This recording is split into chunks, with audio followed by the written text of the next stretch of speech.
Welcome to icon news. నేను మీ పవన్ కృష్ణమూర్తి. కూటమి ప్రభుత్వం కొలువుదీరి 12వ తేదీతోటి అక్షరాల 8 నెలలు కంప్లీట్ అయిందని సాక్షాత్తు ముఖ్యమంత్రి నారా చంద్రబాబు నాయుడు గారే చెప్పారు. మరి ఈ 12 నెలల కాలంలో ఎవరి మీద చర్యలు తీసుకున్నారు ఏంటి అంటే, అక్రమాలు అన్యాయాలు చేసినటువంటి వాళ్ళ మీద ఇప్పటివరకు సరైనటువంటి చర్యలు లేవు. అందులోనూ రఘురామకృష్ణరాజు మీద దాడి చేసినటువంటి వాళ్ళు, కస్టోడియల్ టార్చర్కి ఆయన్ని గురి చేసినటువంటి వాళ్ళ మీద చర్యలు లేవు. కొత్తల్లుళ్ళలాగే వాళ్ళకి జీతాలు ఇచ్చి మరి ప్రభుత్వం పోషిస్తోంది అంటూ క్యాబినెట్ హోదా ఉండి డిప్యూటీ స్పీకర్ స్థాయిలో ఉండి ఆయనకే న్యాయం జరగకపోతే సామాన్యుడికి న్యాయం జరుగుతుందా అన్నటువంటి ఒక ప్రశ్న ఈరోజు ఉత్పన్నం అవుతుంది. ఎందుకంటే ఇవాళ ప్రెస్ మీట్ పెట్టి రఘురామకృష్ణరాజు గారు మాట్లాడుతూ ఈ పివి సునీల్ ఐపీఎస్ మీద చేసినటువంటి వ్యాఖ్యలు కావచ్చు, మొత్తం ఇవన్నీ కూడా కాస్త సంచలనాత్మకంగానే ఉన్నాయి. ఎస్, అఫ్ కోర్స్ ఆయన వైపు న్యాయం ఉంది, ఆయన అడిగిన దాంట్లో ధర్మం ఉంది, ఆవేదన ఉంది. మరి ఎందుకని కూటమి ప్రభుత్వం చర్యలు తీసుకోవట్లేదు? విజయపాల్ మీద కేసు పెట్టారు, అరెస్ట్ అయ్యాడు ఆయన. ఈ తులసిబాబు అనేటువంటి వ్యక్తి మీద కేసు పెట్టారు. వీళ్ళందరికీ కండిషనల్ బెయిల్స్ అనేవి వస్తున్నాయి. అది కూడా పివి సునీల్ సస్పెన్షన్ కాకుండా బయట కూర్చోవడం వల్ల ఆయన నోరు తెరవకపోవచ్చు, కానీ ఏ లెవెల్లో మేనేజ్ చేస్తున్నాడు ఏంటి, ఆయన మీద ఎందుకు చర్యలు తీసుకోలేకపోతున్నారు? ఆఫీస్లో వచ్చి కూర్చొని చాలు, మీరు ఎక్కడ రిపోర్ట్ చేయక్కర్లేదు అంటే నెలకి జీతం ఇచ్చి పనేం చేయించకుండా పెడుతున్నారు. అలాగే చేసిన తప్పులకి సస్పెన్షన్ వేట్ ఎందుకని ఇప్పటిదాకా పట్టలేదు. సెంట్రల్ హోమ్ మినిస్ట్రీ డిఓపిటి ఏం చేస్తుంది? దాని వాళ్ళ సర్వీస్ రికార్డ్స్లో పివి సునీల్ రికార్డ్స్ అని ఎక్కుతున్నాయా లేదా, ఇవన్నీ కూడా చాలా స్పష్టంగా ఉన్నాయి. సో దీంట్లో చాలా క్లియర్గా ఉన్నటువంటిది ఏం చెప్పాలంటే, పివి సునీల్ అండ్ తులసిబాబు వీళ్ళిద్దరూ చేసినటువంటి దందాలు అన్నీ ఇన్ని కాదు అని చెప్పి రాజుగారు ఆరోపణ. దానికి సంబంధించి మరి ప్రభుత్వం ఏం చేస్తోంది? అసలు నాకు ఇక్కడ ఇంకొక పాయింట్ అర్థం కాని, రఘురామకృష్ణరాజు ఒకే ఒక్క ఎంపీ, స్వాతంత్ర భారతదేశ చరిత్రలో ఒక ఎంపీని అరెస్ట్ చేసి కస్టోడియల్ టార్చర్కి గురి చేయడం అనేది ఎప్పుడూ జరగలేదు, ఇక ముందు జరగదు. దానికి గురైనటువంటి వ్యక్తి, దాంతో బాధింపబడినటువంటి వ్యక్తి, న్యాయం కోసం పోరాడుతున్న వ్యక్తి రఘురామకృష్ణరాజు గారు. మరి అటువంటి రాజుగారికి ఇప్పటిదాకా న్యాయం జరగలేదు. గత 5 ఏళ్లలో ఆయన అరెస్ట్ చేసిన దగ్గర నుంచి మరి కేంద్ర ప్రభుత్వంలో ఉన్నటువంటి పెద్దలు, నరేంద్ర మోడీ గారి ప్రభుత్వం అప్పుడు ఉంది, ఇప్పుడు కూడా అదే ఉంది.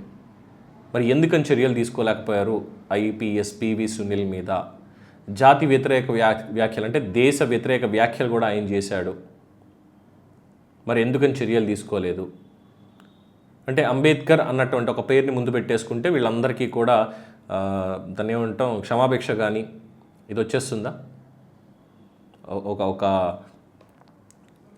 అడ్డం ఏమైనా ఉండిపోతుందా వీళ్ళకి?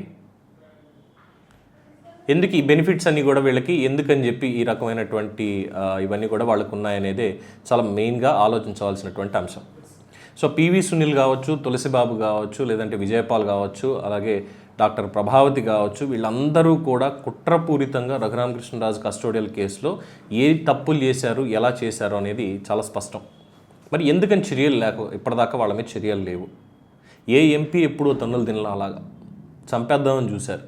మరి కూటమిలో ఉన్నటువంటి చంద్రబాబు నాయుడు గారు ముఖ్యమంత్రిగా ఉన్నారు, డిప్యూటీ సీఎం పవన్ కళ్యాణ్ ఉన్నారు, పైన నరేంద్ర మోడీ ప్రధాని, హోంమంత్రి అమిత్ షా. మరి ఇంతమంది ఉండి ఈ తప్పు చేసినటువంటి వాళ్ళ మీద ఇంకా స్పీకర్గా ఉండి కూడా ఆయన రచ్చబండ కార్యక్రమాన్ని పెట్టుకొని ఆయన ప్రభుత్వంలో న్యాయం కోసం పోరాడుతూనే ఉండాలా? 8 నెలలు అయిపోయింది. ఈ 8 నెలల కాలంలో ఎక్కడ చర్యలు ఉన్నాయి? ఆధారాలన్నీ ఉన్నాయి, స్పష్టంగా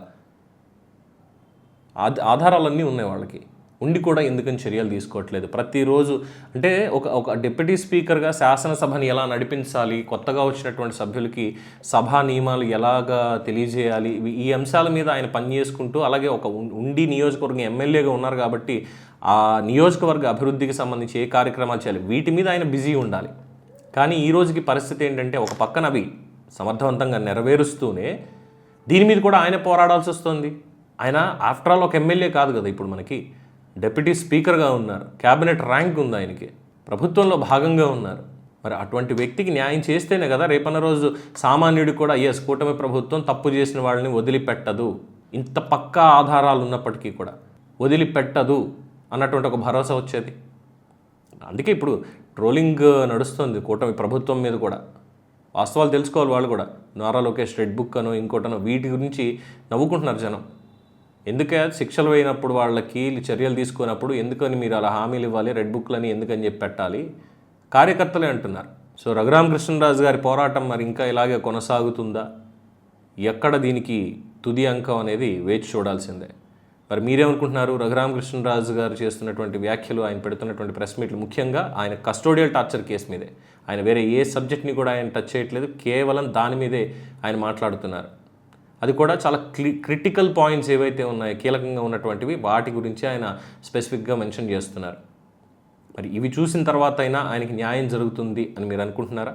మీ అభిప్రాయాన్ని కామెంట్స్ రూపంలో తెలియజేయండి. చూస్తూనే ఉండండి ఐకాన్ న్యూస్. నేను మీ పవన్ కృష్ణమూర్తి.